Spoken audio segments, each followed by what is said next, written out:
Meus amigos, minhas amigas, boa noite. Que a paz de nosso Senhor Jesus Cristo esteja em nossos corações. Eu venho de novo falar de perdas. Agradeço muito o convite carinhoso da doutora Meire e do doutor Enes, o apoio da Aliança Municipal Espírita. É muito gostoso estar aqui, revendo de novo os amigos de sempre, né, que a gente fez aqui nessa cidade. Estar de novo aqui no Centro Espírita Jesus de Nazaré é realmente uma alegria muito grande. Eu peço a Jesus que abençoe as nossas reflexões da noite de hoje. Perdas. É tão estranho a gente usar a palavra perdas ao nos referirmos a esta grande transformação que sofre os nossos entes, que passa, né, os nossos entes queridos, ao fazerem a viagem para casa antes de nós. É estranho chamar de perda essa suposta ausência, esta temporária separação. Eles apenas viajaram mais cedo que nós, não antes do tempo, mais cedo, sim, do que nós gostaríamos que eles tivessem viajado, mas não mais cedo, consoante os desígnios de Deus. Eles viajaram na hora certa. A visão materialista da morte nos faz fazer indagações como eu ouvia de algumas pessoas que iam me visitar por ocasião do meu luto e dizia: que pena, a sua filha tinha a vida inteira pela frente. E eu dizia: e continua tendo. E continua tendo a vida inteira pela frente. Mas é natural as pessoas pensarem que a vida acabou. Mas que tipo de vida a gente está pensando que acabou? Para compreender a morte, para que suportemos o nosso luto, é preciso de olhar a morte acima dessas concepções materialistas, de que a morte é o fim de tudo, e não é. E para conseguirmos não ter essa visão materialista da morte, nós podemos refletir assim: quem somos nós, na verdade? Nós somos um corpo que tem um espírito, que tem uma alma? Ou nós somos uma alma que tem um corpo? Quem somos nós? Nós não somos um corpo que tem uma alma. Nós somos seres espirituais e não seres materiais. Nós somos uma alma que no momento estamos estagiando dentro de um corpo. A vida é assim. O apóstolo Paulo disse: a vida é uma só. E de fato, ora nós estamos vivos no corpo, ora nós estamos vivos fora do corpo. Essa é a realidade. Nós não tivemos uma outra vida, nós tivemos outra experiência terrestre, nós tivemos outra existência. A nossa passagem por aqui dura o tempo suficiente para cumprirmos nossa programação, para cumprirmos nossas tarefas, para cumprirmos os objetivos que nós trouxemos para esta etapa da nossa vida. E para muitos dos nossos entes queridos, essa etapa é menor do que a nossa. E eles voltam para casa antes de nós. E eu não estou menosprezando a dor que nos causa essa partida, essa volta, eu sei que é uma experiência extremamente dolorosa. Sei que é. A gente se pergunta, por que nós temos que morrer? Por quê? Olha, porque nós somos seres espirituais e o nosso verdadeiro lar não é aqui no plano terrestre. O nosso verdadeiro lar é no plano espiritual. Nós somos de natureza espiritual. Estamos agora também com a natureza material terrestre, mas a nossa natureza é a natureza espiritual. Então, morrer é voltar ao plano que é mais adequado para nós. Isso é morrer. Uma simples mudança de plano, do plano material para o plano espiritual. Isso pode ser muito novo, uma ideia muito nova para muita gente. Porque quando nós estamos aqui, como estamos agora, mergulhados no corpo físico que nos limita, nós perdemos a percepção da dimensão espiritual que nos caracteriza. E quando a gente perde essa dimensão espiritual, a gente confunde uma série de coisas. Nós recebemos de Deus a nossa vida, recebemos a vida dos nossos pais, recebemos a vida dos nossos filhos, dos nossos irmãos, dos nossos amores. E em vez de olhar para essas pessoas queridas como companheiros de viagem, nós rotulamos meu, minha. Tomamos posse dessas vidas com o nosso amor mal compreendido e queremos ser deuses destas vidas, definindo inclusive qual é a melhor hora de voltar para casa. E a resposta, qual é a melhor hora? Dos nossos pais irem embora, dos nossos amores irem embora. A resposta nossa é nunca. Porque nós queremos que a vida eterna seja aqui, ao nosso lado. Porque nós pensamos que somos eternos aqui. Esquecidos que também nós estamos aqui de passagem. Às vezes, nós recebemos como filhos espíritos que contaram conosco para dar a eles um corpo físico, para que eles pudessem cumprir breves períodos na existência terrestre, a fim de, ao saírem daqui, saírem libertos, de alma lavada, de coração liberto, limpo, pelas experiências que vivenciaram aqui. E quando nós estávamos todos fora da carne, ainda no plano espiritual, nós concordamos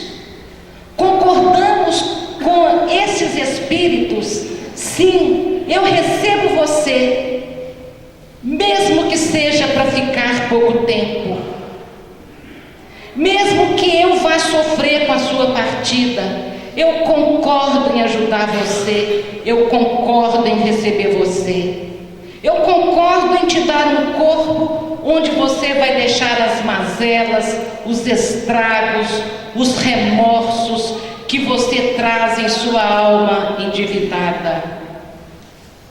nós concordamos em experienciar essas perdas. Só que nós nos esquecemos que concordamos com isto. Deus não viola o nosso livre-arbítrio. E é uma coisa que a gente pensa, eu devia estar louco na hora que eu concordei com isso, porque dói muito. Mas a gente pensa isso aqui, quando a gente toma consciência da nossa eternidade, da vida plena, da vida eterna. Quando a gente está lá, a gente não vê desta forma. É tão interessante a gente pensar que Deus tem um plano para tudo e para cada um de nós, que a gente para de ver a morte como um castigo. A morte não é um castigo. Quando a gente pensa que é castigo, a gente não consegue compreender Deus. Por que Deus fez isso comigo? Por que esse acidente? Por que esse câncer? Por que essa doença? Então nós sofremos é porque nós não conseguimos perceber o maravilhoso processo de libertação para quem vai. E os benefícios que a dor traz em nossas almas, igualmente endividadas, necessitadas dessas experiências, porque endividadas perante a contabilidade divina, a dor que fica em nós que ficamos aqui, saudosos, enlutados, é uma dor que pode nos levar ao nosso crescimento. É isso que se espera de nós. No livro No Mundo Maior, o Bentor Calderaro nos ensina que ninguém pode ensinar caminhos que não haja percorrido. Realmente, ninguém pode ensinar caminhos que não haja percorrido. Por isso, gente, que eu volto a Divinópolis para falar das experiências que nós passamos, mas sem a pretensão de ensinar nada para ninguém. Eu não sou exemplo de nada. Apenas eu quero compartilhar com os queridos irmãos e as queridas irmãs aqui presentes o que eu tenho aprendido nessa doutrina espírita de luz e de consolação. Então, vamos falar de um caminho que eu ainda estou percorrendo. Muitos companheiros de viagem, muito próximos a mim, partiram mais cedo, deixando no meu coração muita dor, muita saudade, muita gratidão. Meus 4 avós, meus 2 pais, 4 irmãos, 3 sobrinhos, filhos de minhas irmãs e 2 filhos meus. Eu senti tantas vezes esta dor de uma forma tão devastadora que acho que eu posso falar um pouquinho, sim, sobre isso. Dos meus pais, eu tenho hoje a maior gratidão por eles terem me proporcionado um berço espírita e me proporcionado a convivência com Chico Xavier desde a mais tenra idade.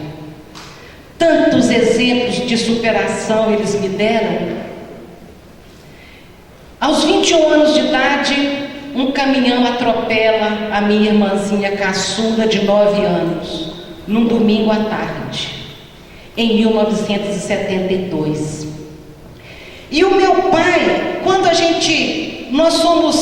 nós éramos 13 irmãos dentro de casa naquela época. Então, a nossa casa, quando a gente escuta uns gritos, uma coisa qualquer assim, que eu saio lá do fundo e venho correndo para a rua para ver o que tinha acontecido, eu encontro meu pai entrando e desesperadamente ele disse: se minha filha morrer, eu morro também. Eu tinha mais 5 irmãs naquela época. Eu não sabia a qual ele se referia e o que tinha acontecido. Eu só sei o que eu senti naquele momento. Ali, no meu pai, estava o meu esteio. E ele dizia que morreria também. Era como se o meu mundo tivesse caído, porque o meu pai estava fragilizado. Aquele que me apoiava, que me protegia, estava fragilizado. Até 3 dias depois de uma cirurgia, quando a minha irmã se vai, eu vejo meu pai fazer a oração da hora do sepultamento, agradecendo a Deus a felicidade de tê-la tido por 9 anos. A serenidade, a calma, a paz que ele encontrou na dor foi um grande exemplo para mim. Aquele primeiro turbilhão de momento foi totalmente esquecido. O que prevaleceu após o primeiro impasse foi tudo o que ele havia aprendido com a doutrina espírita. A minha mãe, eu me lembro que em 1954, ela tomou cibalena e teve uma alergia tão violenta que o corpo dela todo parecia que sangrava, que abriu em feridas. Nós morávamos na Fazenda Modelo nessa época e o Chico Xavier passava na nossa casa após o expediente do trabalho na fazenda, no escritório, e aplicava passes na minha mãe e foi curando aquilo tudo foi sumindo e tal. E minha mãe, com a pele muito clarinha, ficou uma mancha assim, bem grande, assim, no meio da testa. E ela depois, muito vaidosa, chegou perto de Chico. Ô Chico, ficou uma mancha aqui. Eu acho que ela queria que Chico fizesse um peeling. E Chico disse: ficou sim, Maria.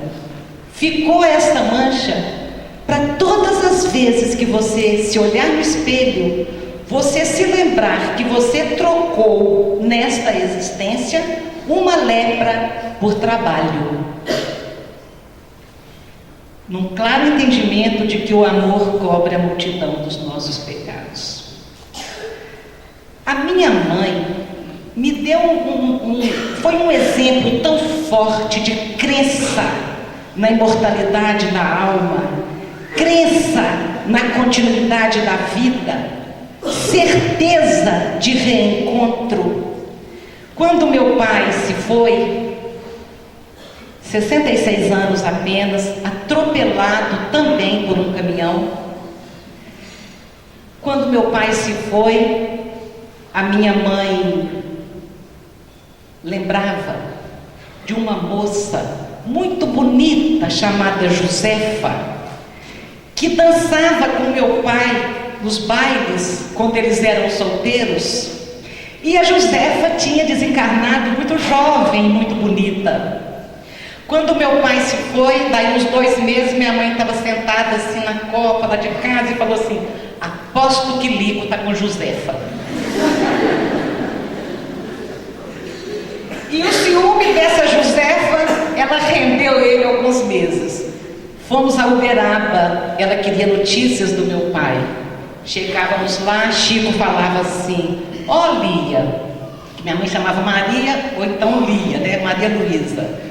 Ó Lia, Lico esteve aqui, mas disse que não vai falar nada hoje não, porque tem muito jovem precisando de comunicar com os pais.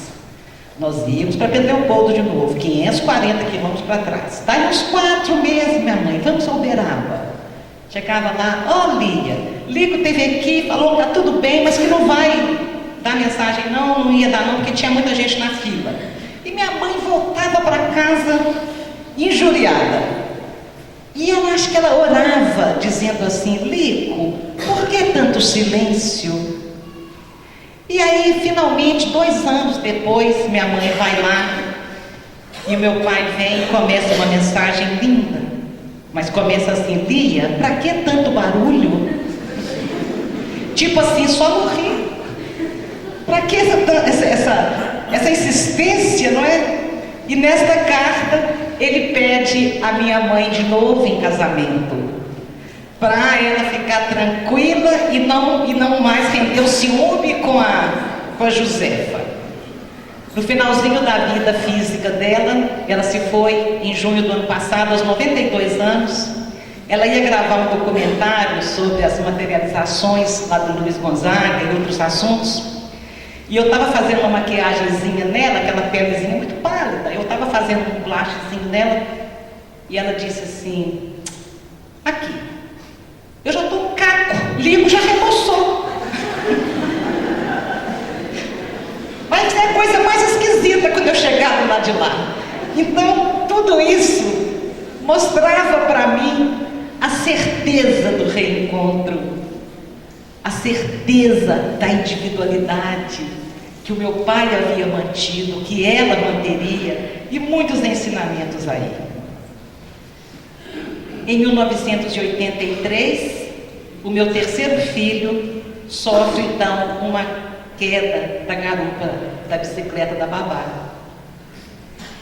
E isso aparece no filme. Quem já viu o filme, me dá só um toquezinho para eu ver, tá ótimo.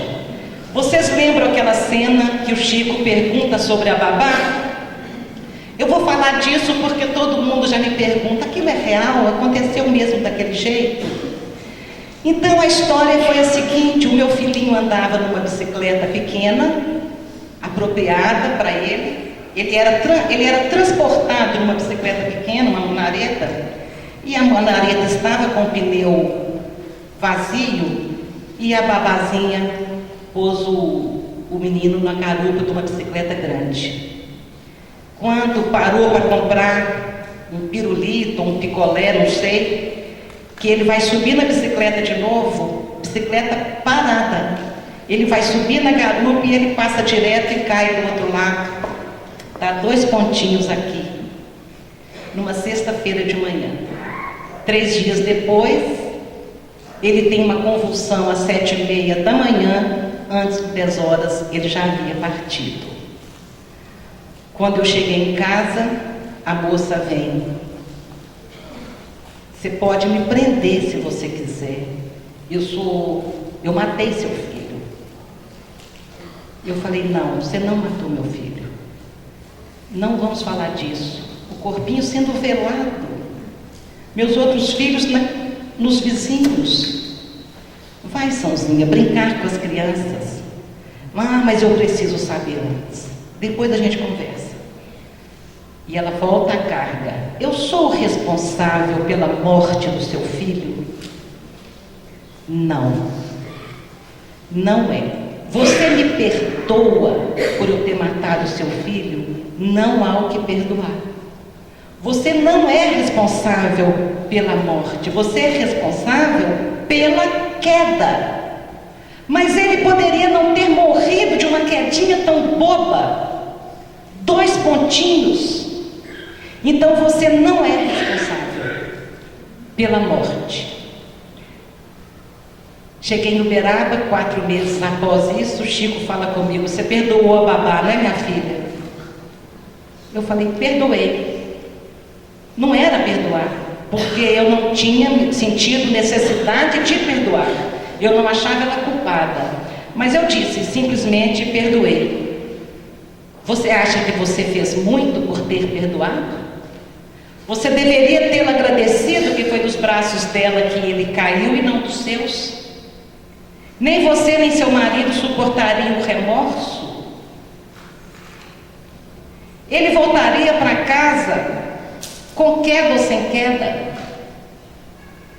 E ele me explica como era a minha sala de televisão, que tinha 14 almofadas ao todo, e os meus 3 filhos faziam uma pilha que dava dessa altura, e eles ficavam pulando. E o Chico descreve a sala, descreve a brincadeira, e fala assim: o seu pai, já desencarnado nesta época, o seu pai fica segurando a cabecinha do Rangel nessa hora, para que ele não bata a cabeça e vá embora. hora antes da hora. Para mim, ele foi antes da hora. 3 anos. E, no entanto, a gente percebe que os planos de Deus são perfeitos. O meu filhinho veio para ficar pouco tempo, porque ele era uma alma. Nossos filhos são espíritos. Ele era uma alma que havia se comprometido através da inteligência. Então ele trouxe um aneurisma, que é uma má formação arterial, que rompe em determinado ponto das nossas vidas. E a dele romperia, com queda ou sem queda, por volta de 3 anos. Por isso eu precisava de perdoar a babá. E eu me lembro que uma coisa que me consolou muito foi que o Chico me disse: o seu filhinho saiu do corpo livre do problema que ele tinha no cérebro da alma.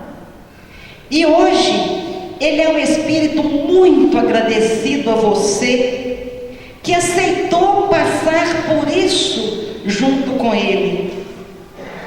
E hoje eu sou muito agradecida a ele. Muito agradecida a ele. Então, eu não vou falar de perdas só a nível teórico.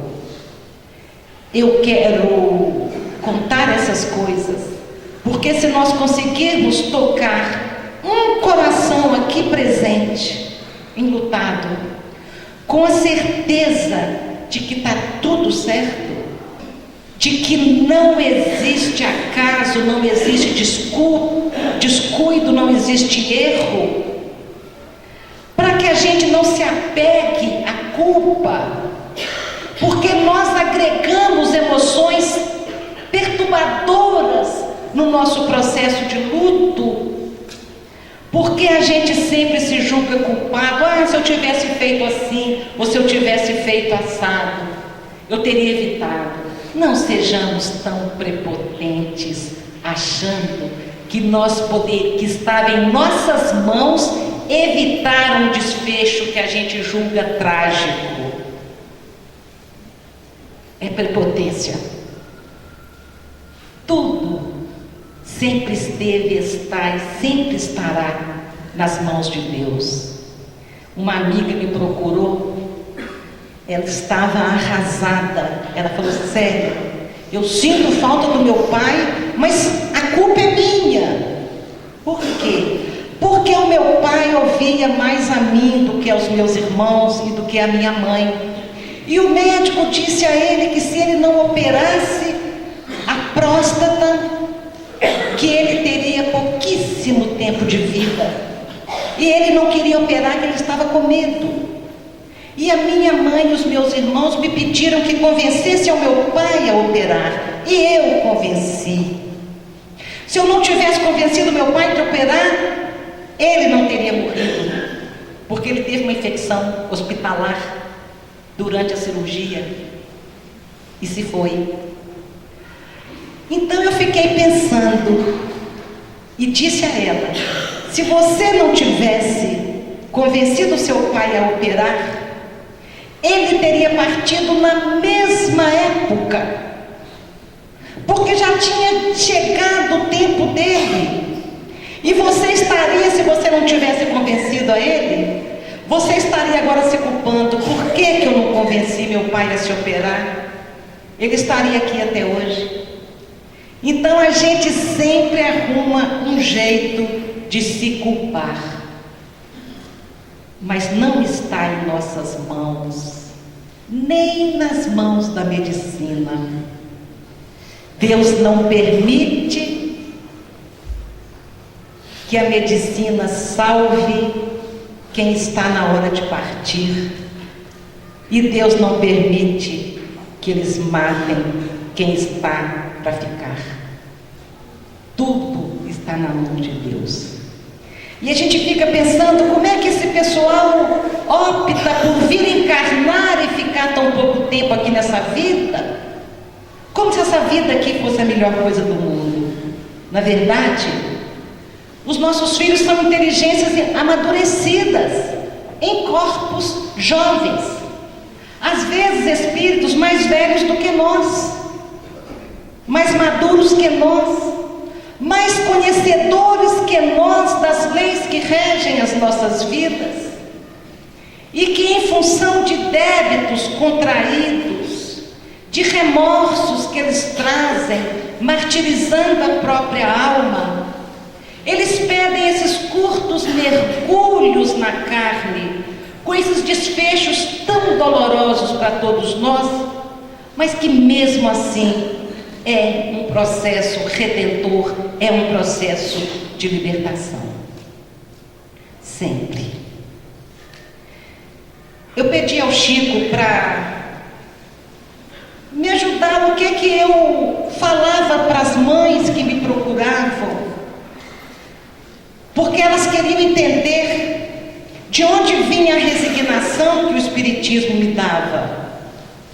Então Chico falou assim: olha, me trouxeram aqui uma senhora desesperada, cujo filho adolescente, eu não lembro agora se era 12 ou 14 anos, e quando eu me refiro aos diálogos que eu tive com Chico Xavier, eu não gosto de errar num tiozinho do que ele falou, num pingo de i do que ele falou. Mas agora eu não estou lembrada exatamente a idade. Mas o filho dessa dona havia se matado. E ela estava desesperada, porque eles eram muito ricos, de uma construtora muito famosa em Belo Horizonte. Me permitam não dizer o sobrenome, porque muitos reconheceriam. E ela não sabia que aquele menino tinha tudo. Por que ele se matou? E Chico vê o espírito do menino em péssimas condições espirituais ao lado dela, sem condições de nada. Chico consola essa senhora, abraça, conforta.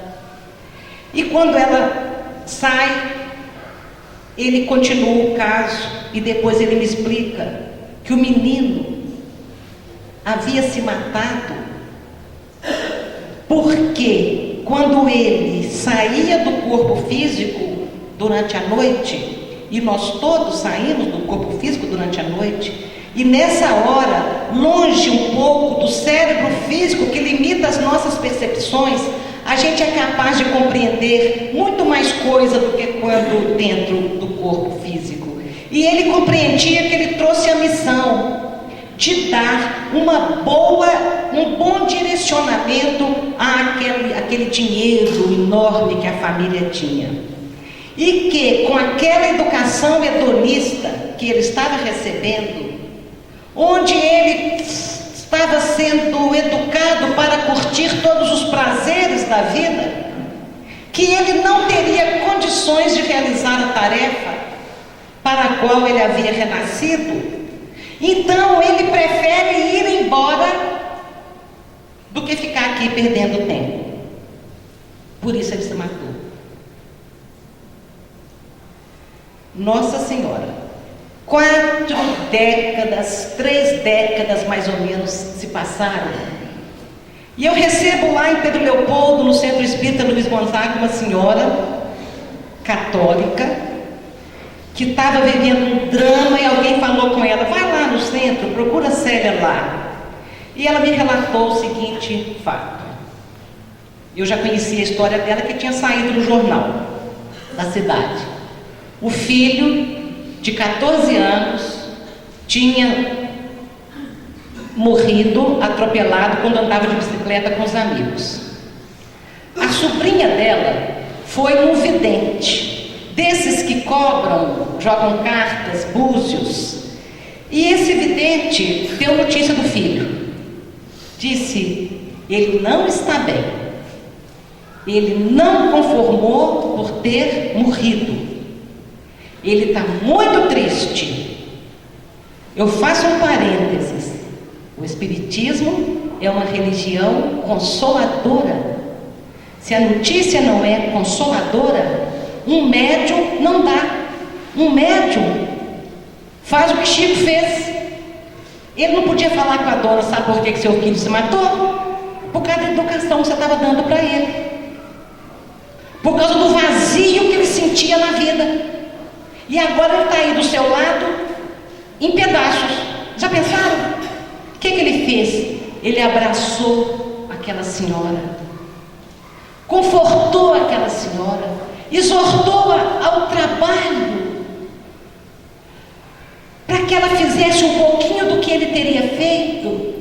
E ele abraça essa senhora e põe tanto amor nesse abraço, nesse consolo, que ela recebe todos aqueles fluidos maravilhosos e sai dali amparada. Isto é o Espiritismo Consolador. Mas o vidente não está sabendo de nada disso. A vaidade de contar tudo que estava vendo foi o que norteou as revelações que ele deu. Então ele disse: não está bem. Inclusive ele falou que ele está muito sozinho, que ele vem buscar um amigo dele para ficar com ele. Deu até o nome do amigo. Ele vai buscar o Gustavo.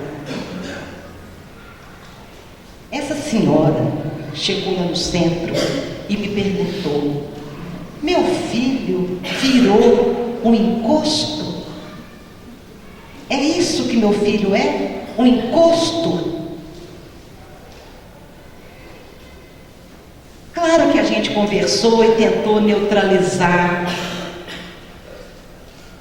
Conversamos umas 3 vezes, 1 hora cada vez. Ela saiu um pouco mais pacificada.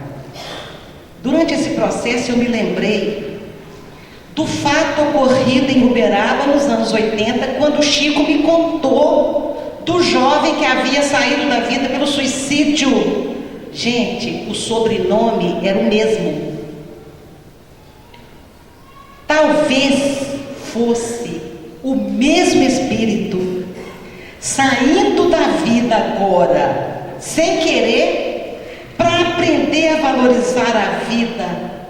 Quando ele saiu porque quis, era um longo aprendizado. Nada justifica o suicídio. E o aprendizado ali tinha uma professora extraordinária: a dor. A dor é um método da pedagogia divina para este planeta de provas e expiações. Este método vai perdurar entre nós enquanto nós não aprendermos o que temos que aprender através do amor. Porque dizem os mestres da vida maior que a dor só entra em nossas vidas quando o amor não foi suficiente para resolver as questões do nosso amadurecimento espiritual. Suicídio.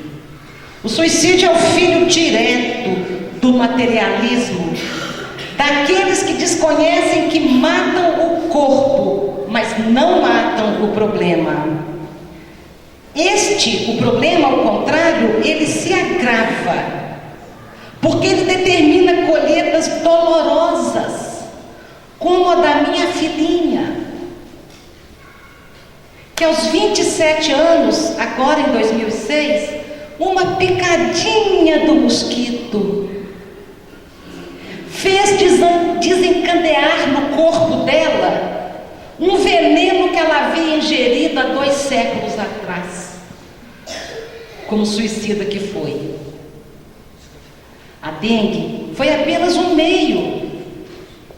E eu relato essas coisas dolorosas para vocês, para mostrar que em tudo existe um porquê, um motivo, e tem uma resposta.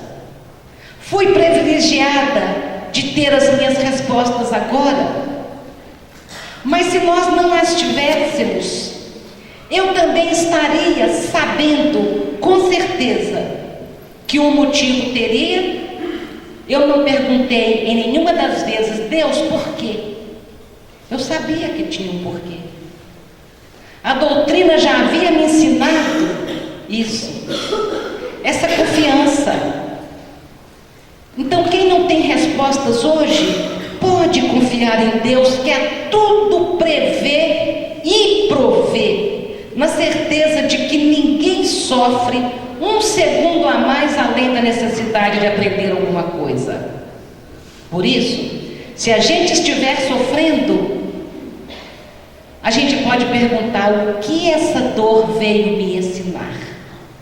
Porque assim que o aprendizado se der, a dor cessa. Só sofremos na medida desse aprendizado, porque nós fomos criados para a felicidade, para a alegria. Jesus disse: Deus não quer a morte do pecador, mas a sua salvação. Em outras palavras, Deus não quer o nosso sofrimento, Ele quer o nosso aprendizado. Pena que a gente só consegue aprender quando sofre. Diante das perdas, o que eu aprendi, que o único caminho de sobrevivência é se abrir para a consolação divina, é segurar nas mãos de Deus, é abrir os ouvidos da alma e ouvir Jesus dizendo: bem-aventurados os aflitos, porque deles é o reino dos céus. Vinde a mim todos vós que sofreis, que eu vos aliviarei. Então, vir a Jesus significa buscar a compreensão do que Ele veio nos ensinar. E Ele veio nos ensinar o amor, a renúncia, o não egoísmo. E diante das perdas, nós nos vimos naquela situação de termos que renunciar até a própria dor, para cuidar dos que estão ao nosso redor, os nossos outros entes queridos, que sofrem às vezes mais do que nós, porque não têm a mesma compreensão que nós. E essa hora que a vida pede que a gente se esqueça. E é tão lamentável, gente, eu tenho visto por esse Brasil afora, a desestruturação familiar no momento do luto, numa hora que a família precisa de auxílio recíproco. Então a gente vê uma mãe que não sustenta o mesmo nível de interesse pelos filhos que ficaram e nenhuma atenção ao marido. É o pai vivendo esse mesmo tipo de desorientamento, só fechado na própria dor. São irmãos marcados pelo duplo ressentimento da dor que causa a ausência do irmão e da devastação que essa dor aconteceu na família, lhe roubando os pais. Lembram que eu comentei que quando meu pai entrava pela sala, se minha filha morreu, morro também, era como se tudo que eu tivesse aprendido na minha vida desmoronasse ali naquele momento. E ele só precisou de um tempinho para voltar a ser o pai que ele sempre foi. Em Aracaju, eu encontrei uma médica, uma filha de 16 anos e uma de 14. A filha de 16 anos pega carona numa única noite que ela não buscou a filha na festa. Ela estava de plantão. Uma única noite ela pega carona com umas pessoas, um namoradinho, sofre um acidente e desencarna. A culpa que essa senhora trazia era algo a ser trabalhado com muito amor, porque ela precisava de compreender as leis que regem a vida para ela entender que a vida da filha dela não estava nas mãos dela, não estava nas mãos dela, porque a filha dela é filha de Deus antes de ser filha dela, e Deus não deixa que nós matemos os nossos filhos. Não deixa. E era preciso ter essa certeza. Então eu perguntei a ela: como está a sua filha de 14 anos?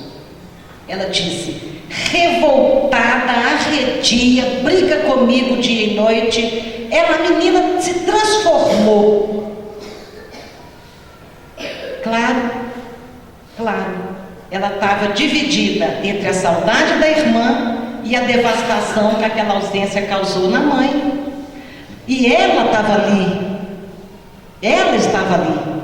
Então eu perguntei para ela: é justo a dor da ausência de uma ser maior do que a alegria da presença da outra? Não é justo. Mas esse lado nosso de só se apegar ao negativo não nos deixa ver as bênçãos que estão ao nosso redor. Então, foi lembrando do sorriso dos meus pais após ter enterrado tantos filhos,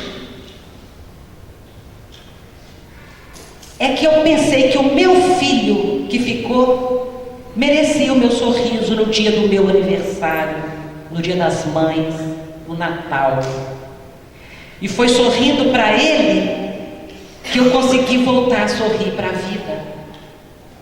Porque a força vem quando a gente descobre um motivo fora de nós para fazer alguma coisa. A força vem quando a gente pensa nos outros. Em Uberlândia eu encontrei uma moça, atriz, trabalha em São Paulo, que ela desenvolveu uma síndrome de pânico anos depois da perda da irmãzinha. 6 anos depois, quando ela vai para São Paulo para ganhar a vida, tinha feito teatro, tinha arrumado uma ótima colocação, ela tem que voltar, porque ela desenvolveu síndrome de pânico, porque ela viu aquela cidade grande, aquela vida agitada e pensava: eu não posso morrer não. Não posso morrer porque eu não posso causar na minha mãe a dor que a minha irmã causou. Então o medo de morrer fez com que ela desenvolvesse a síndrome de pânico.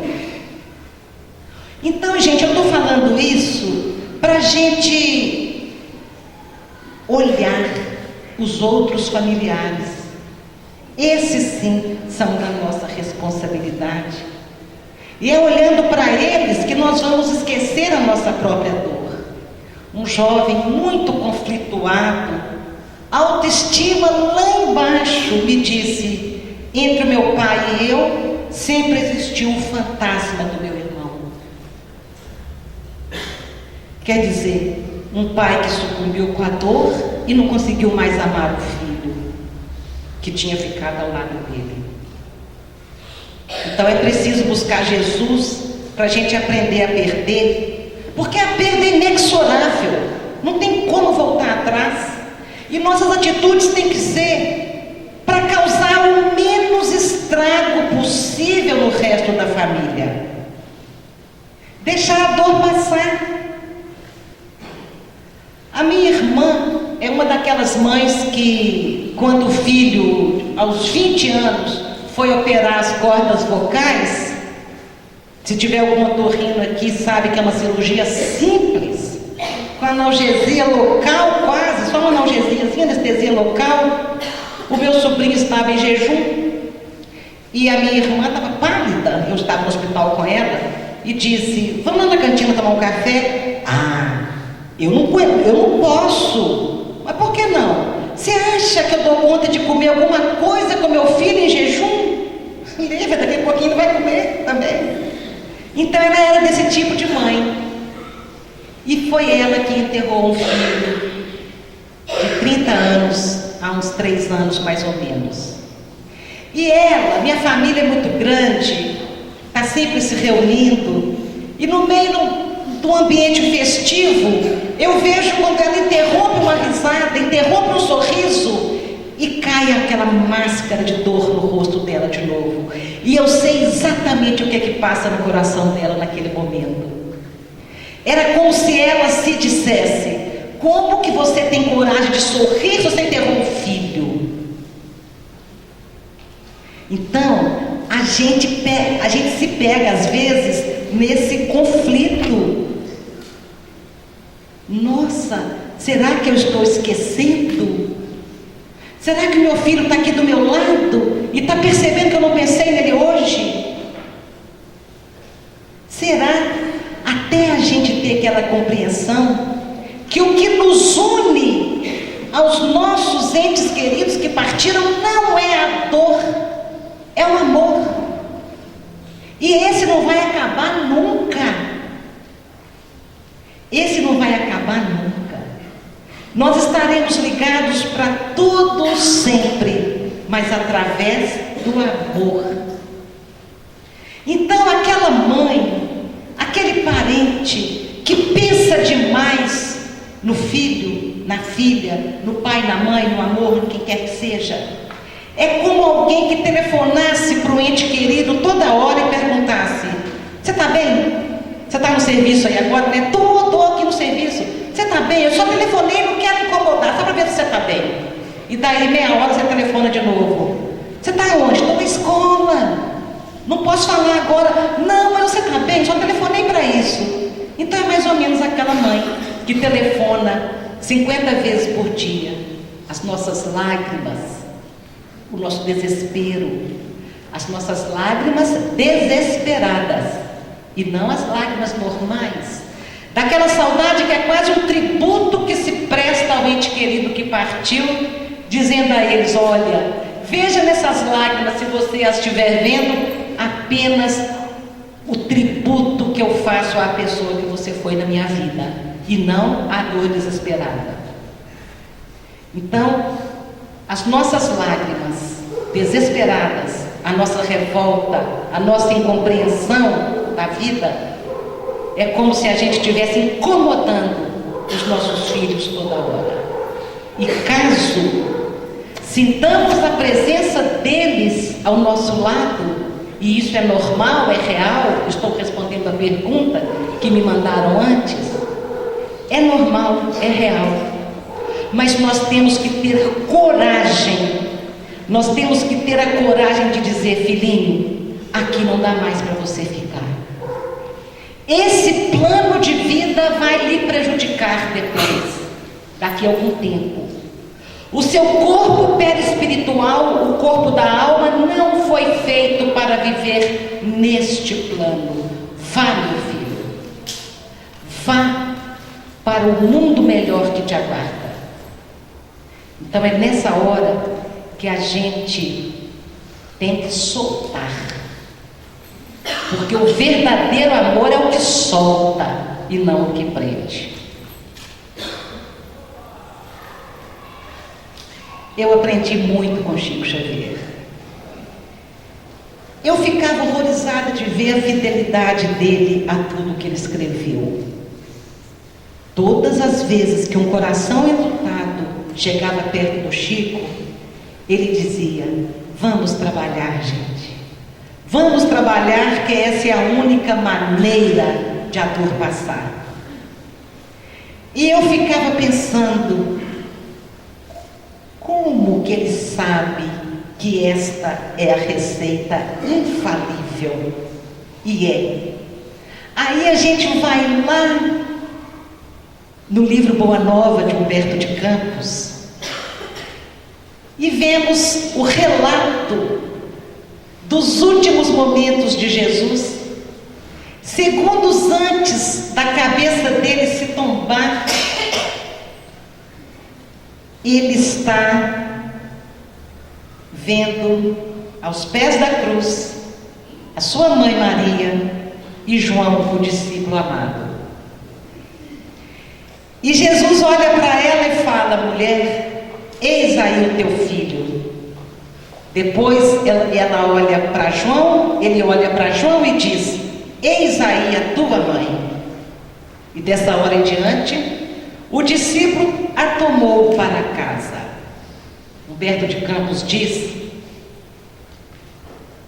que o mestre ensinava naquele momento que o amor universal coroava a obra dele. E não só o amor familiar, era o amor universal. João, ali presente, representa todos nós da humanidade.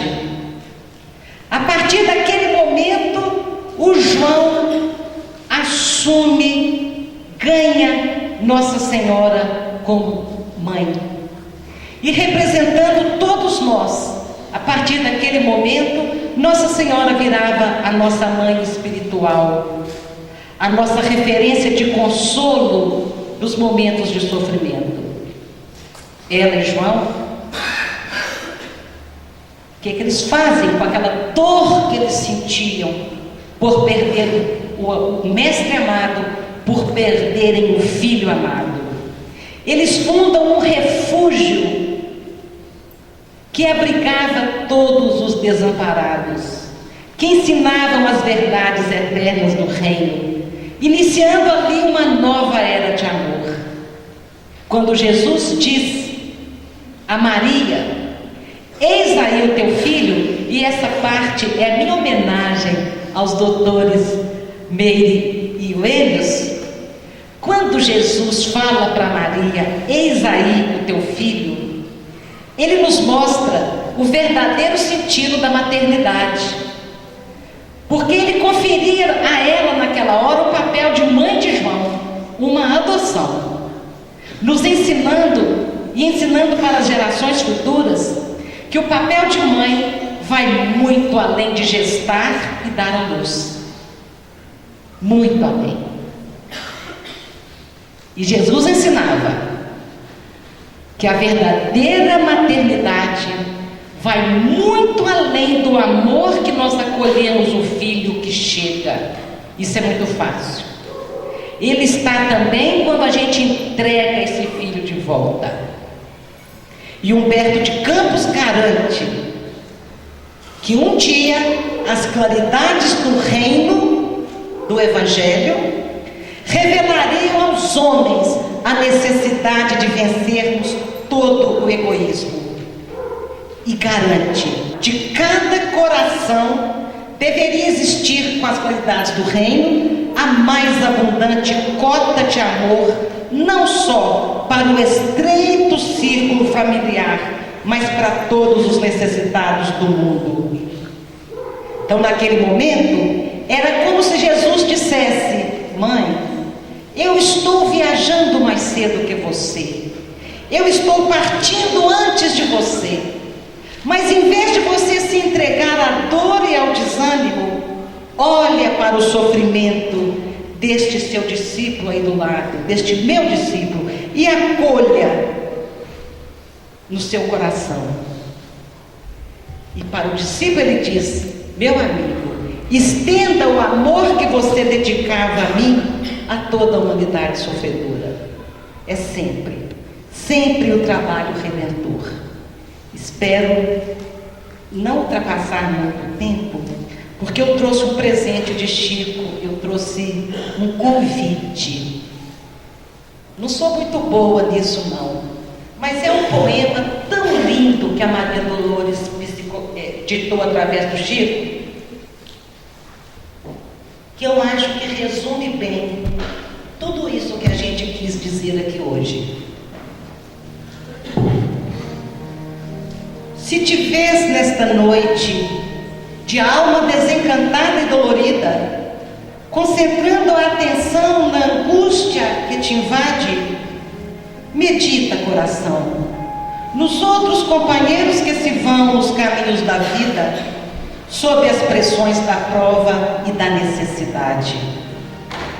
Regresso agora de estirado giro, para buscar-te aqui em teu doce retiro, a calma da oração. Entretanto, alma irmã, se me permites, comentarei as dores sem limites da multidão agoniada que encontrei na jornada. Com certeza já viste as trevas e aflições de tanto quadro triste, mas peço ainda o teu consentimento, a fim de relembrar-te o vasto espinheiral de sofrimento que nos roga socorro em toda parte. Deixa, enfim, que eu te diga, alma fraterna e amiga, quanta amargura vi por onde andei. Vi mães em catres de doença e luta, lançando petições que a terra não escuta, pedindo em vão a xícara de leite para o filhinho semi-morto, agonizando a míngua de conforto. Vi outras nas calçadas, carregando no colo os anjos de ninguém, pobres irmãs abandonadas, aspirando a escalar as alturas do bem. Acompanhei velhinhos, outrora moços de bonito porte, tão fatigados, tão sozinhos, que pediam a Deus a compaixão da morte. Achei muitos irmãos enfermos e cansados, em desespero e manifesto, sem pensar nas terríveis consequências que nascem desse gesto. Vi crianças ao léu, com febre e sono, relegadas à noite em penoso abandono. Visitei tanto lar vazio de esperança, tantas mansões em lágrimas ocultas e tanta dor nas choças das favelas, que de fato não sei explicar a contento onde há mais solidão e onde há mais sofrimento, se nas casas mais ricas e mais altas ou nas outras mais tristes e mais singelas. Por isso venho aqui, alma querida e boa, para pedir qualquer migalha em favor de quem chora. Ama, ensina, trabalha, sofre, ajuda e perdoa. Lá fora, um mundo novo nos espera, por nossa fé sincera, traduzida em serviço. Esquece a própria dor, lembra-te disso. Temos nós com Jesus a obrigação de esquecer-nos e agir para que a paz do bem seja a paz do porvir. Não te percas em lágrimas vazias, pensa na força que irradias pela fé que Jesus já te consente. Deixa as tribulações e os pesadelos que te fazem chorar. Reflitamos no amor sinceramente. Anota as provações de tanta gente. Sai de ti mesmo e vamos trabalhar. Muito obrigada. Boa noite a todos. Boa noite. E que beleza. Sejam bem-vindos ao Centro Espírita Jesus de Nazaré. Gostaria de pedir que quem estiver com o celular, favor mantê-lo ao silencioso ou desligado. Eu gostaria de pedir agora para a nossa prece inicial, a nossa amiga Rosângela viesse até nós, e que nesse momento, gente, a gente se sentisse bem à vontade, bem relaxados, tá? Vamos fechar os olhos agora, acalmar os nossos corações e receber neste momento todas as boas energias desse ambiente. Vamos abrir a nossa mente para adquirirmos novos conhecimentos que nos serão muito úteis durante a vida. Que possamos neste momento sentir a presença dos nossos amigos espirituais, nos fortalecendo e nos amparando diante das dificuldades da vida. Que possamos fortalecer a nossa fé a cada dia, a fim de sermos pessoas melhores.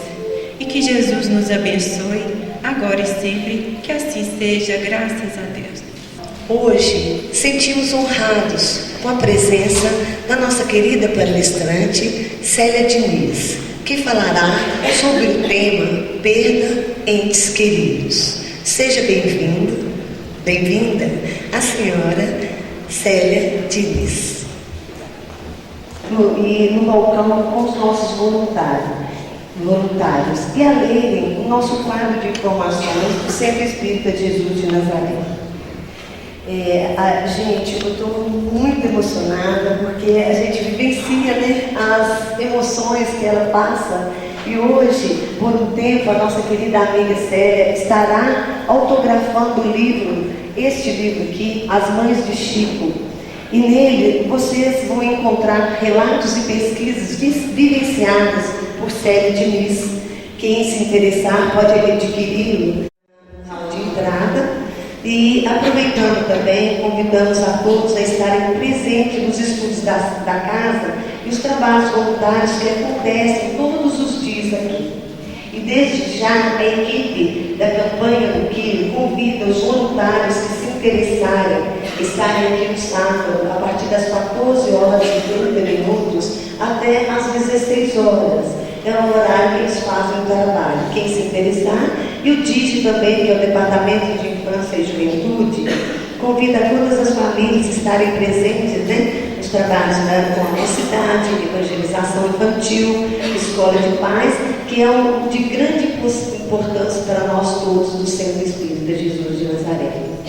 E agora eu gostaria, antes de fazer o nosso convite, convidar, né, aí vamos ter uma fala do nosso amigo Luiz, que vai falar sobre o passe, mas eu gostaria de convidar a todos agora que cerrassem os olhos para a gente fazer com o nosso amigo Carlos Alberto Ribeiro a nossa prece final, que todos cerrassem os olhos, que dedicassem esse momento, a vocês, né, a vocês e a quem vocês gostariam que recebesse esse passe coletivo, porque depois o nosso amigo Luiz irá falar sobre o passe que vai ser o passe.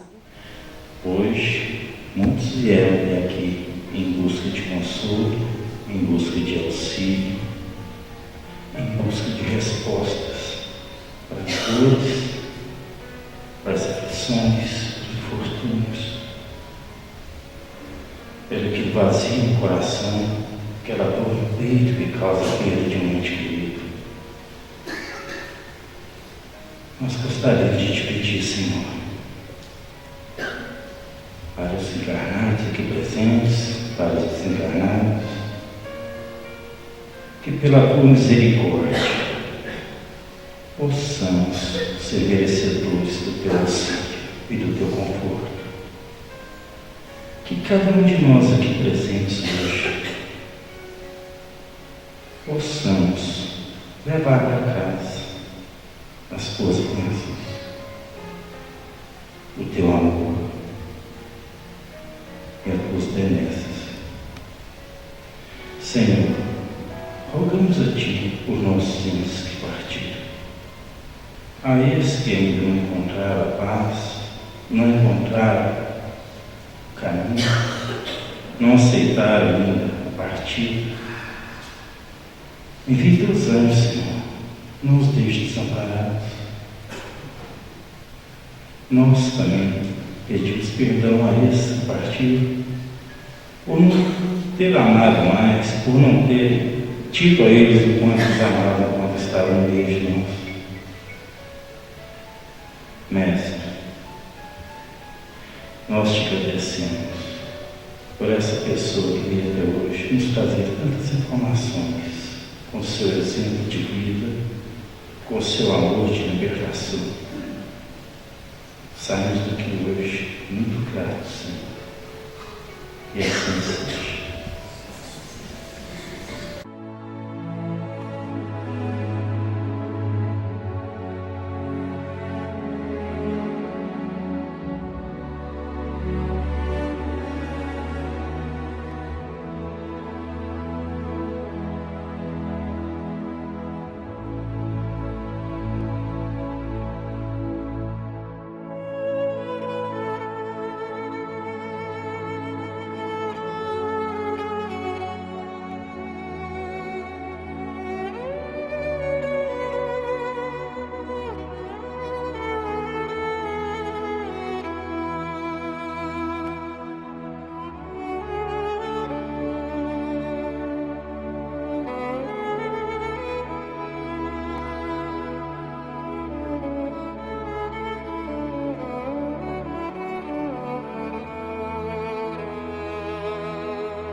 está presente. Você consegue vê-lo?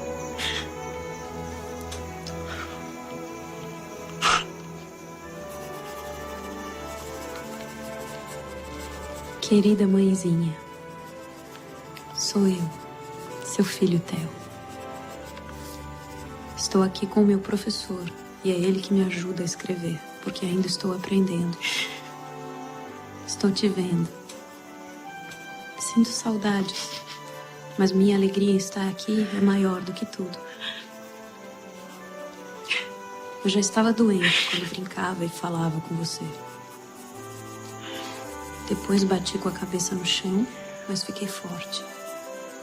A cabeça ficou pesada não da queda, mas de uma doença que nasceu comigo. Lica não teve culpa de nada.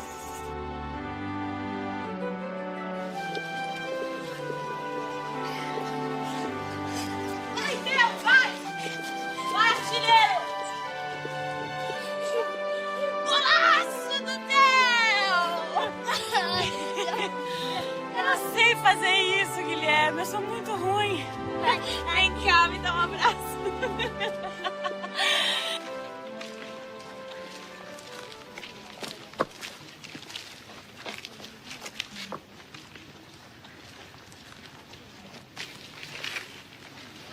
Vai, minha filha, vai.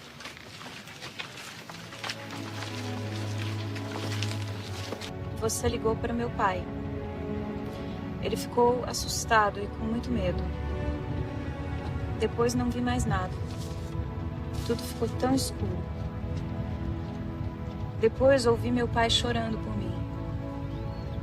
Quis responder, não consegui. Não podia mais. Depois dormi.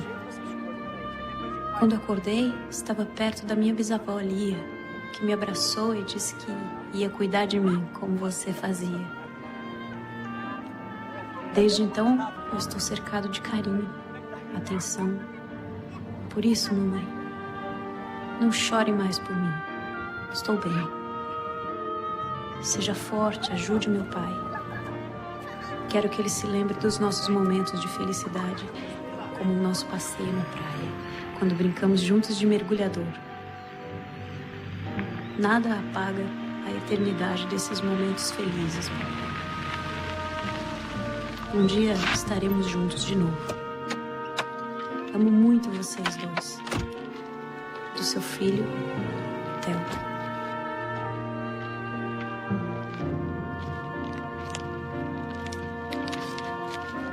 Como é que pode isso, Elisa?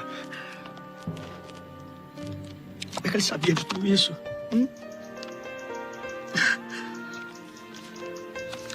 A nossa filha?